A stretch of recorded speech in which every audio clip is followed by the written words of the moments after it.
And what you see is a lot of teams in the league transitioning to this too high safety look. They say if we beef up our front four and then play seven back, we want to play 7 on 5 or 7 on 4 when it comes to pass coverage, and then and the defensive line gets to the quarterback, but you gotta have the personnel for it.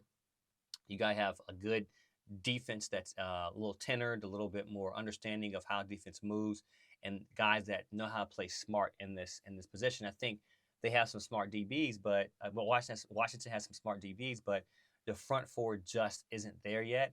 And I think that they'll have to see a little bit more man, which they played man, play a little bit more man coverage, combo zone, combo man to really confuse, but that really confuse the offense. But that comes with a defensive coordinator really understanding the game tendencies, watching film, seeing things over time, just putting guys in the right places.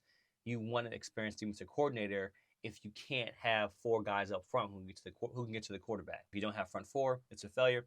Washington's just not there yet.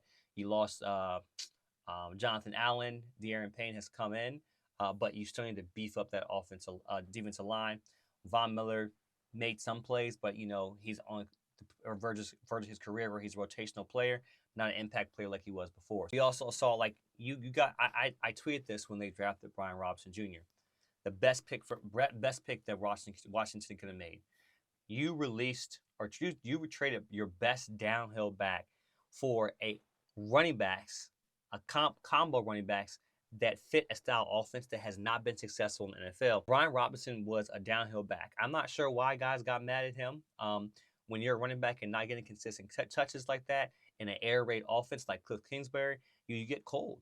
But this is a guy who split backs, throughout his college career. Of course, he was a premier back his last year, but split time. He's ready to go. He can tote the ball. He's a downhill runner. He got shot in the leg and came back and rushed for 700 yards. I think 8 touchdowns one year.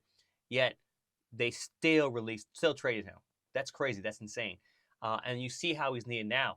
Washington on the ground, 19 carries for 51 yards, and most of those carries were for Jaden Daniels, who 7 for 17. Some of those carries were for Jaden Daniels, who went 7 for 17, who had the longest run of the game for the Washington Commanders, which was 8 yards. That was the longest run of the game. What does that mean? They just sat back and played the pass because they had no run game. You get Ja'Cory Krosky Merritt and then Austin Ekeler, who's I hope not, but maybe out for the season. Now you literally have one back that you're working with, and he's a rookie and he's not a downhill runner, right? You have a serious problem